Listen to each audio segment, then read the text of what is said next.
Swastiastu, bertemu kembali dengan saya Bagus Putra lewat channel YouTube saya. Jadi hari ini saya akan menjelaskan cara menambah jumlah pelanggan atau customer di Akurat Online versi cloud.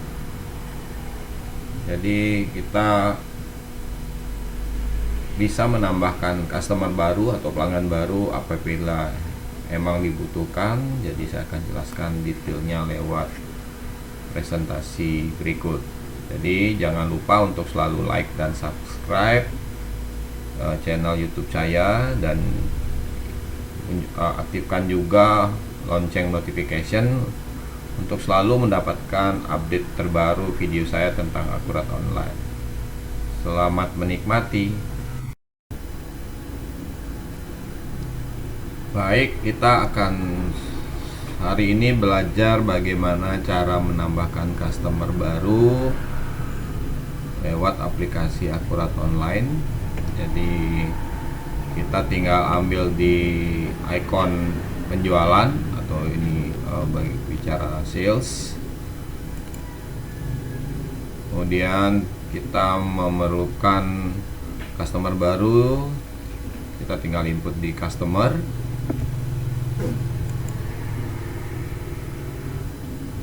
Nah, di sini sudah disiapkan satu Windows untuk new data. Jadi Bapak Ibu bisa lihat di sini. Nah, kita akan mengisi beberapa data yang diperlukan untuk menambahkan customer. Jadi sebaiknya diisi secara lengkap, karena semua informasi ini nanti suatu saat kita akan perlukan untuk mengupdate semua aktivitas customer kita. Pertama, kategori. Jadi kategori ini sudah disetup oleh sistem. Jadi ada beberapa kategori sesuai dengan pilihan yang kita miliki. Jadi hari ini saya akan menambahkan customer rumah tangga. Kita tinggal ambil rumah tangga sesuai dengan kategori dan setapan per masing-masing bisnis yang Bapak Ibu buat. Kemudian untuk customer number atau ID ini kita bisa setting secara manual maupun secara otomatis. Jadi apabila kita matikan settingan otomatisnya, Bapak Ibu akan diminta untuk memasukkan ID sesuai dengan ID yang Bapak Ibu buat. Kemudian kita buatkan nama dari customer itu.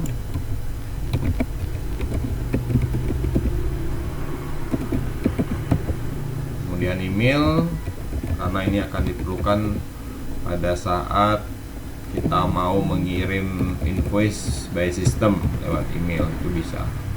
Kemudian business number, apabila customer ini memiliki nomor telepon yang berbeda untuk keperluan masing-masing silahkan, kalau tidak ya tinggal diisi sama saja.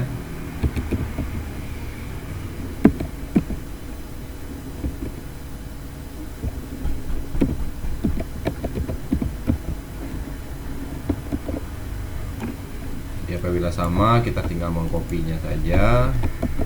Apabila WhatsApp-nya juga sama. Kemudian fax number, ini juga jarang kita pakai, tapi kalau ada isinya silahkan.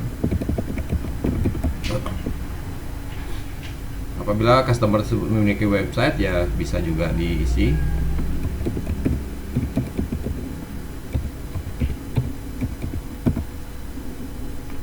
Kemudian untuk branch ini akan ditanya oleh sistem mau di setting di semua branch atau hanya berdasarkan kebutuhan. Jadi kalau ini setapannya sudah defaultnya all branch, semua cabang.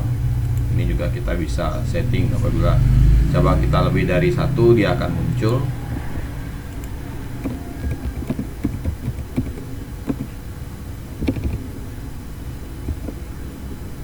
Kemudian diisi untuk kota,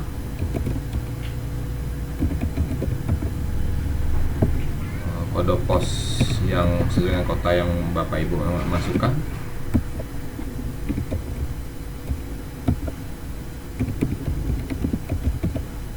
Sudah, jadi untuk data general sudah terisi. Kemudian kita lanjut ke data shipping. Data shipping ini kita perlukan untuk pengiriman. Nah, apabila ternyata customer ini memiliki lebih dari satu alamat, kita bisa tambahkan address ini. Database-nya akan diminta sama seperti alamat yang sebelumnya Bapak Ibu ini masukkan. Jika tidak, ya kita lewati saja. Kemudian kontak.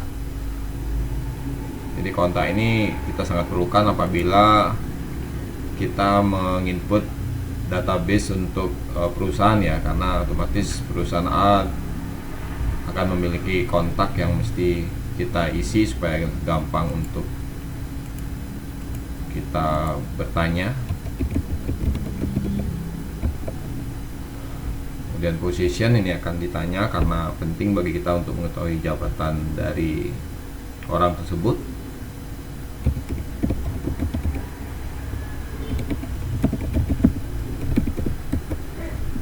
Kemudian emailnya juga.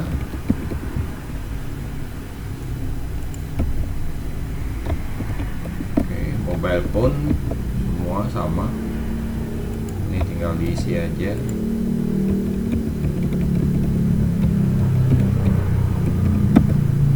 Ya, silakan diisi note atau remark apabila emang diperlukan. Kemudian sales ini untuk kita mengklasifikasi penjualan atas penjualan yang kita lakukan ya. Jadi di sini sudah saya setup semua, sudah terisi sesuai dengan kebutuhan masing-masing. Kalau di sini kita bicara customernya rumah tangga, berarti sales kategorinya juga akan rumah tangga. Jadi harus inline ya. Jangan sampai customer di awal kita inputnya rumah tangga, tapi di sini kita masukinnya hospitality. Itu nggak bisa. Nanti data informasi yang akan disampaikan tidak akan inline. Dan diskon kategorinya juga sama.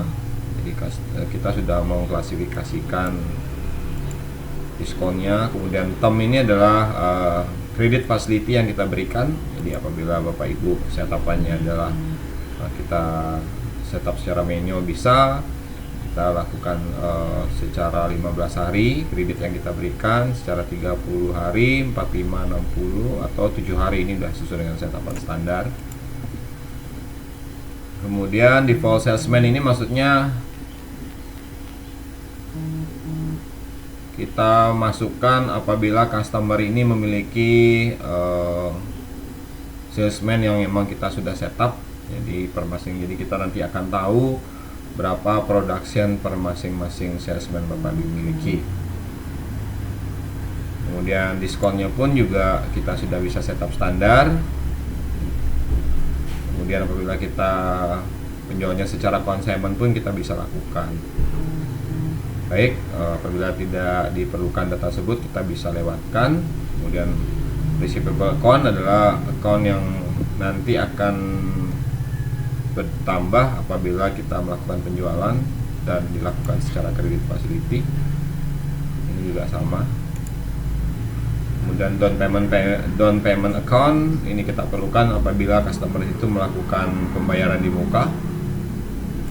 Jadi akan menjadi utang kita terus.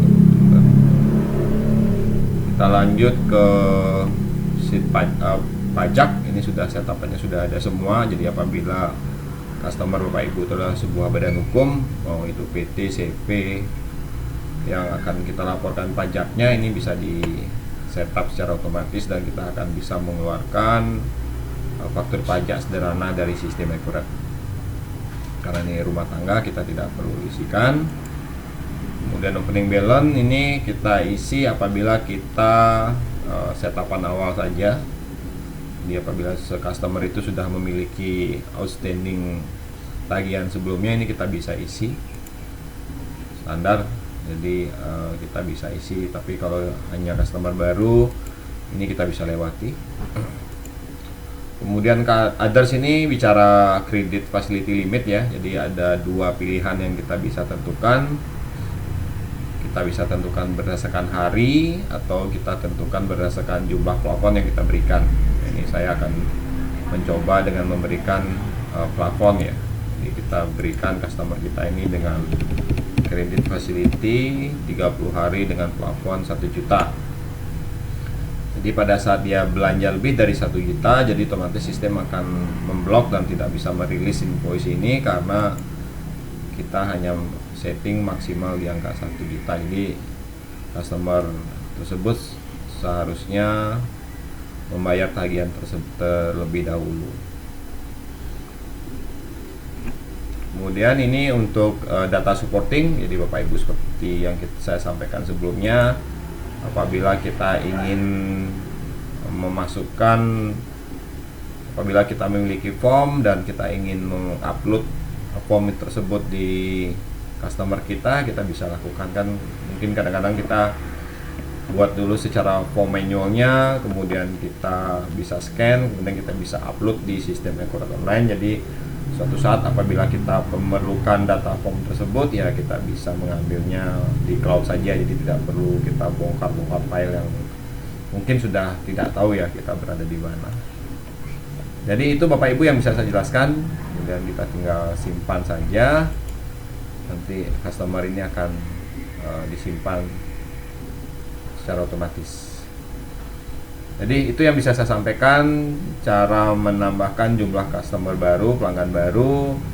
Semoga bermanfaat, dan jangan lupa untuk selalu like dan subscribe YouTube channel saya agar selalu mendapatkan informasi terbaru. Terima kasih atas perhatian Bapak Ibu.